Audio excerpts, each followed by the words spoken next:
ചേച്ചിക്ക് ഏറ്റവും ഇഷ്ടമുള്ള ഭക്ഷണം എന്താ? സാബു എന്താ പറയാറ്?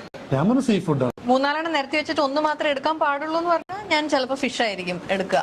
ഇഷ്ടമല്ലാത്ത ഭക്ഷണം ഒന്നുമില്ല. ഇപ്പൊ അടുത്ത് ബൈക്കിൽ പോയല്ലോ. ബൈക്കിൽ എവിടെയായിരുന്നു അത് ലേ ലഡാക്ക്, ജമ്മു കാശ്മീർ, ചണ്ഡീഗഡ്.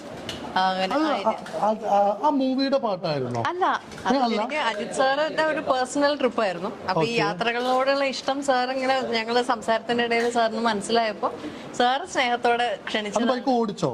ബൈക്ക് ഓടിച്ചില്ല, ചെറുതായിട്ടൊക്കെ ഓടിച്ചു. പക്ഷെ ഞാൻ അവരുടെ കൂടെ സൂപ്പർ ബൈക്ക് എടുക്കാനുള്ള ഒരു പ്ലാൻ ഉണ്ടെന്ന് കേട്ടുള്ളത് തന്നെയാണോ? അത് ഞാൻ ആദ്യം ഓടിക്കാൻ പഠിക്കട്ടെ, എന്നിട്ട് തീരുമാനിക്കും വേണോ വേണ്ടോന്ന്. അത് ഞാൻ ചെറുതായിട്ടൊക്കെ അറിയാം, പക്ഷെ അവരൊക്കെ ഓടിക്കുന്നത് പോലെ അവരുടെ ഒപ്പം ഒന്ന് ഓടിച്ചെത്താൻ ഞാൻ അതിൽ മുതിർന്നില്ല ആ ട്രിപ്പിന്. കാറിലാണ് ട്രാവൽ ചെയ്യുന്നതും ബൈക്കും രണ്ടാണ്. പണ്ട് കാറിൽ പോയ അതേ സ്ഥലങ്ങളിൽ വീണ്ടും ബൈക്കിൽ പോകുമ്പോൾ വേറെ തന്നെ ഒരു എക്സ്പീരിയൻസ്. കാർ എന്ന് പറയുമ്പോൾ നമ്മള്